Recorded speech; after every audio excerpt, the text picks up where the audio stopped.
Hola, bienvenidos a toda la comunidad hispanohablante al programa de hoy llamado Conocer el Islam. Este programa está compuesto de un resumen titulado que contendrá solo dos apartados muy importantes a conocer para el no musulmán. Y pedimos a Allah, el Altísimo, el Majestuoso, que este pequeño tratado sea un motivo de guía y felicidad para sus corazones, siendo que Él solo es el único que guía y concede la verdadera felicidad a los corazones. El primer apartado de este tratado es conocer el Islam y su pilar fundamental, el cual es el monoteísmo. El primer subtítulo de este primer apartado de este tratado es ¿qué es el Islam?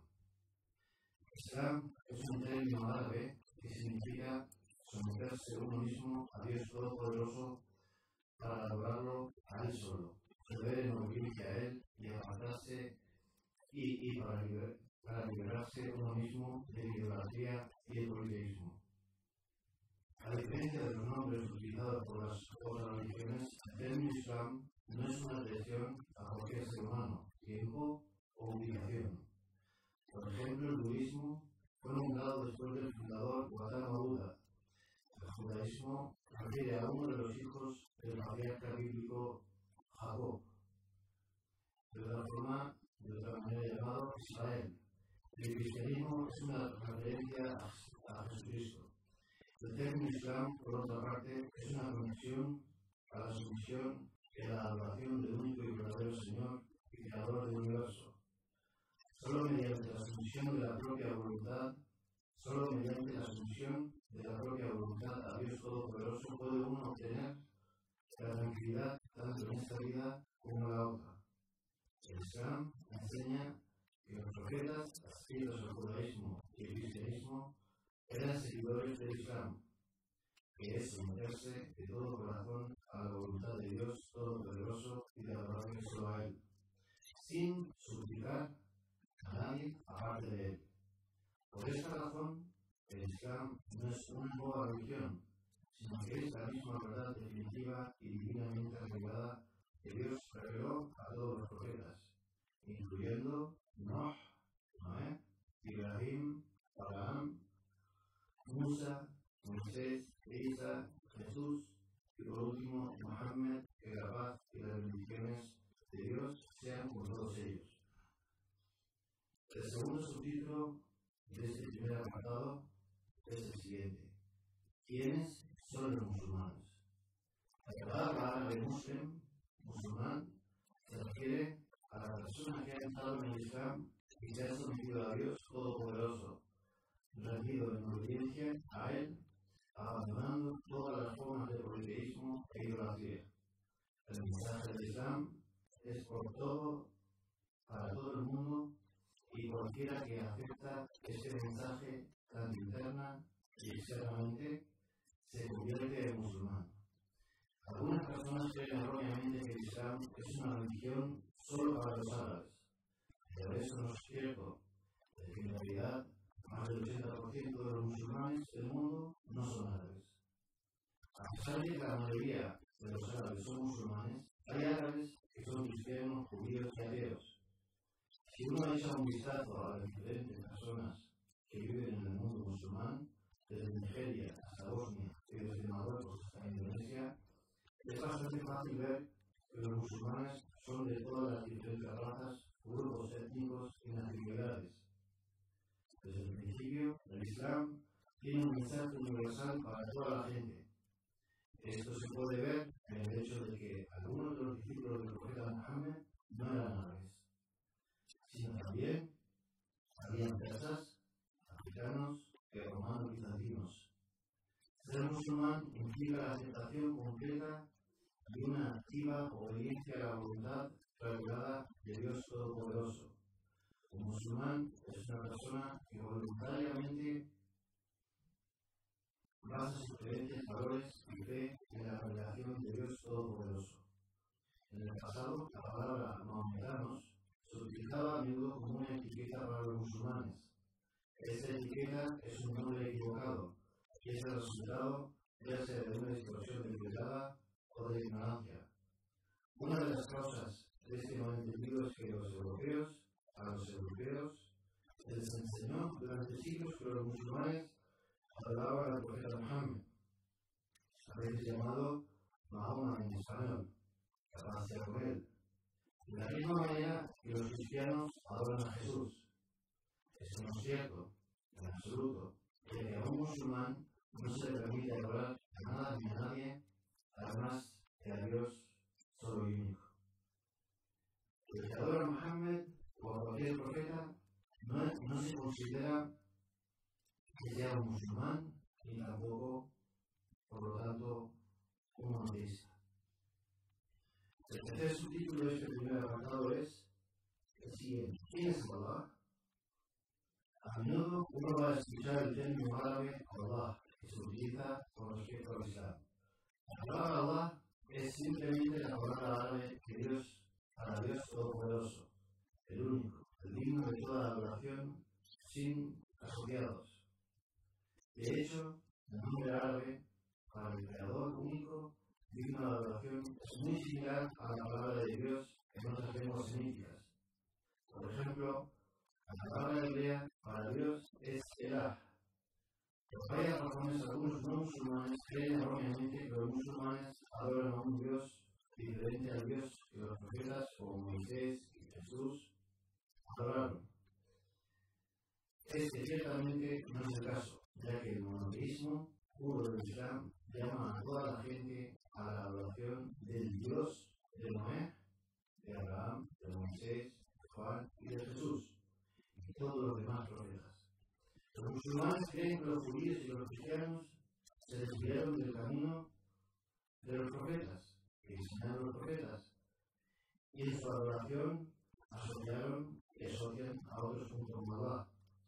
Por ejemplo, ellos buscan ayuda, la salvación y la asistencia de los profetas, santos y hombres considerados como sagrados, y esto se opone, por lo tanto, al verdadero monoteísmo.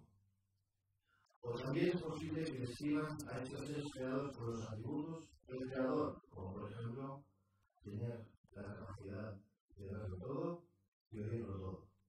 Todo esto, en nuestra religión, el Islam, se considera como idolatría y politeísmo. El siguiente subtítulo de este apartado es ¿cuáles son las enseñanzas del Islam? El fundamento de la fe islámica es la adoración solo a Allah, sin atribuirle ningún asociado. Esto significa creer que solo hay un creador y sustentador de todo el universo y que nada es divino o digno de adoración excepto Él. La creencia verdadera en el monoteísmo significa mucho más que simplemente creer que hay un solo Dios en lugar de 2, 3 o 4. Hay religiones que dicen creer en un solo Dios y creer que en la última vida solo hay un creador y sustentador del universo. El Islam, sin embargo, no solo insiste en esto, sino también rechaza el uso de todos los intermediarios entre Dios y el hombre. E insiste en que la gente se acerque a Dios directamente a través de sus actos de devoción, de adoración o de veneración, y que reserven todo tipo de adoración y veneración únicamente y exclusivamente solo para Él, para Dios. Los musulmanes están obligados a recurrir a Allah únicamente a través de sus súplicas y buscar la ayuda de Él y buscar el refugio solo en Él, y así sucesivamente con todos los actos que realiza el siervo de Dios. El mayor error es la afirmación de que Dios no ayuda en perdonar directamente a sus criaturas, así como por medio de afirmar que Dios no puede perdonar directamente. Las religiones tratan de conseguir que la gente desespere de la misericordia de Dios. Una vez que están convencidos de que no pueden acercarse a Dios directamente, las personas pueden ser inducidas a volverse a dioses falsos en busca o buscando la ayuda. En casi todos los casos, las personas que oran o buscan la ayuda de Dios, de un Dios falso, no consideran estas acciones como idolatría. Ellos dicen creer en un solo Dios supremo, y sin embargo suplican y adoran a otros junto con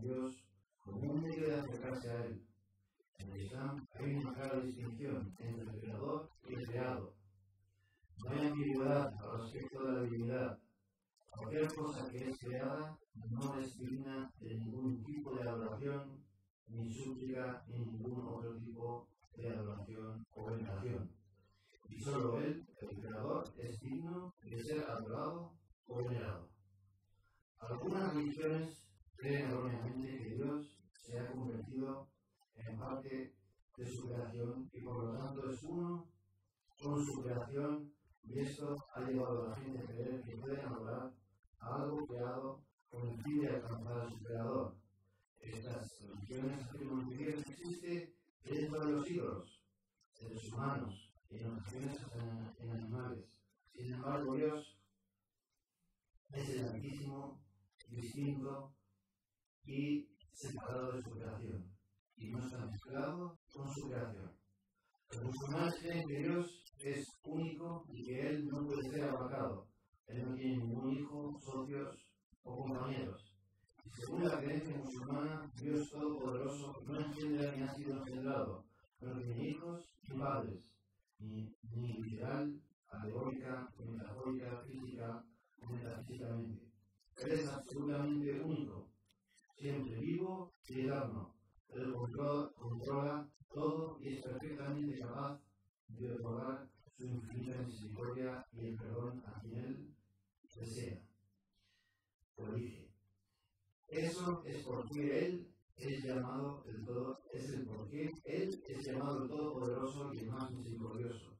Dios Todopoderoso ha creado el mundo para el hombre y como tal quiere lo mejor para todos los seres humanos. Los musulmanes ven todo en el universo como un signo de su capacidad creadora y la benevolencia de Dios Todopoderoso. También la creencia en la unidad de Dios no es simplemente un concepto académico, es una creencia que afecta la visión de la humanidad, la sociedad y todos los aspectos de la vida. El segundo y último apartado de este pequeño tratado es el siguiente. ¿Cuál es la condición de la mujer en el Islam?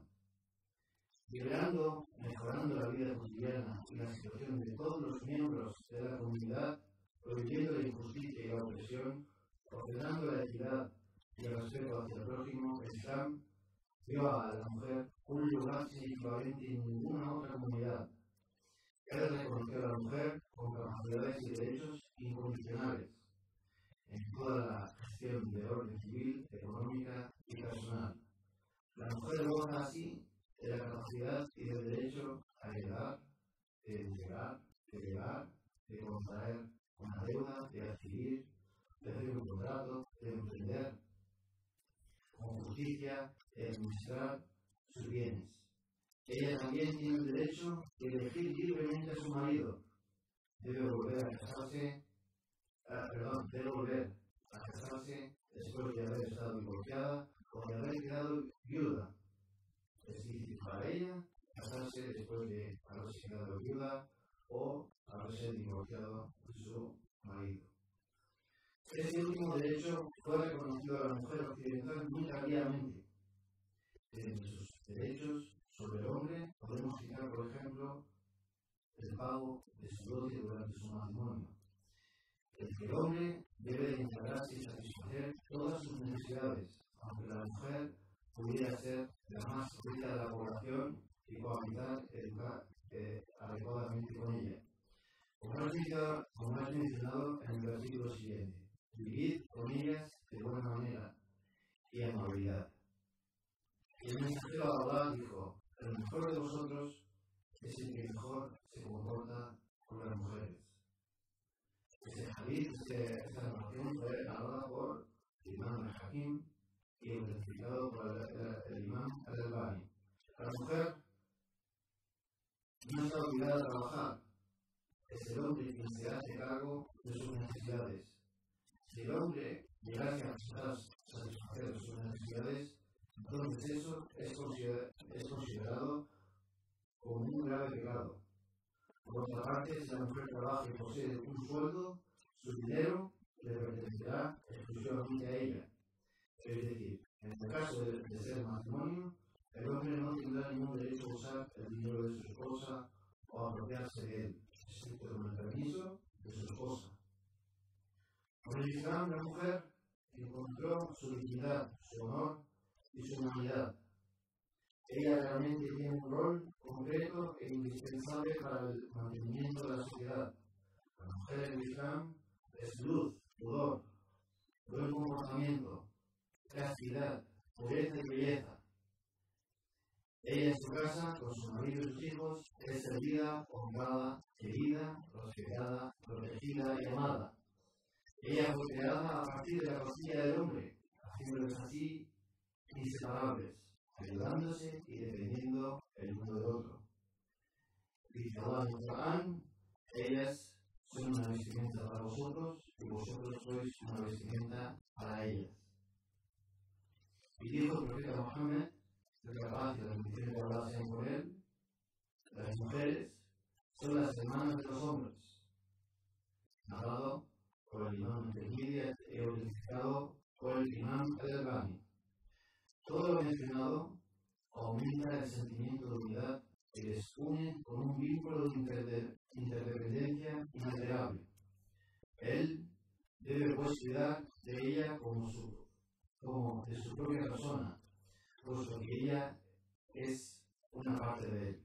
Dice Allah en el Corán: y entre sus signos está el haber creado de vosotros cosas para que viváis en quietud y en tranquilidad, y el haber suscitado entre vosotros el afecto y la bondad. Ciertamente, en esto hay signos para la gente que reflexiona. Y como también se menciona, igualmente en un hadith, dijo el profeta: velad por el bien de las mujeres. Este hadith fue narrado por el imam Al-Bukhari y Muslim. Sea cual sea una situación, sea esposa, hija o madre, fue ordenado al hombre que se comporte bien con la mujer. Hacer lo contrario implicaría una desobediencia a Allah y pudiendo ser castigado por él tanto en esta vida como en la otra.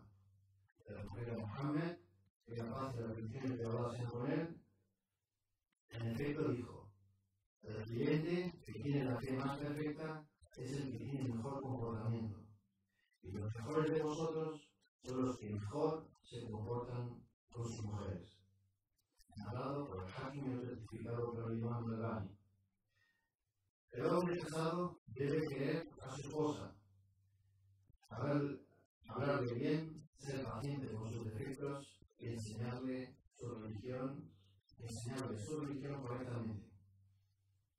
Si tiene hijas, les enseñará su religión, les educará como es debido, no las oprimirá, y así llegarán a ser para él un acceso al paraíso, a la vida eterna, como es dicho en la siguiente narración: aquel que tenga, dijo el profeta Mohammed, que la paz y la bendición de Allah sean con él, aquel que tenga una hija y no la oprima, no la increpe, no haga diferencias entre ella y su hijo, Allah le hará entrar al paraíso. También fue relatado en otra narración del profeta que él dijo: aquel que eduque a dos hijas hasta que alcancen la edad de la pubertad, él y yo resucitaremos en el día de la resurrección o el día del juicio de esa manera, y unió sus dos dedos de su mano.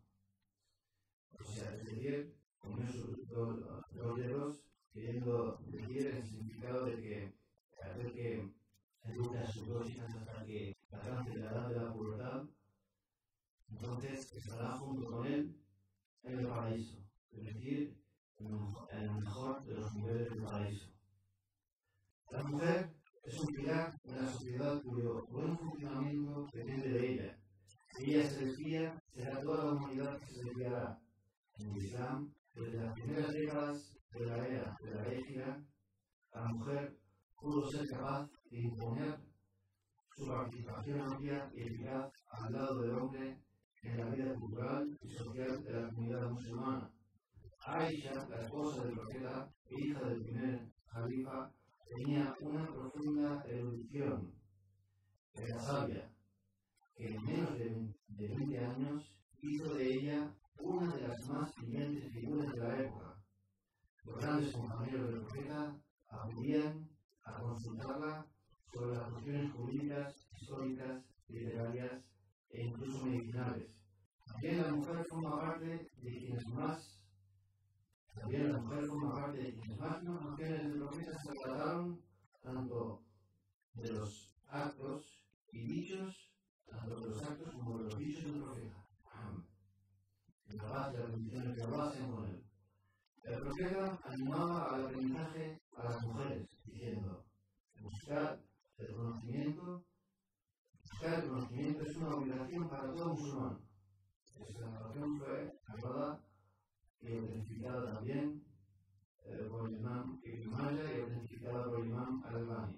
Esto concierne tanto al hombre como a la mujer. O sea, el tema de aprender la sabiduría y el conocimiento del Islam concierne tanto al hombre como a la mujer. Una mujer fue a ver al profeta y le dijo: oh mensajero de Allah, los hombres se ampararon de todas tus palabras.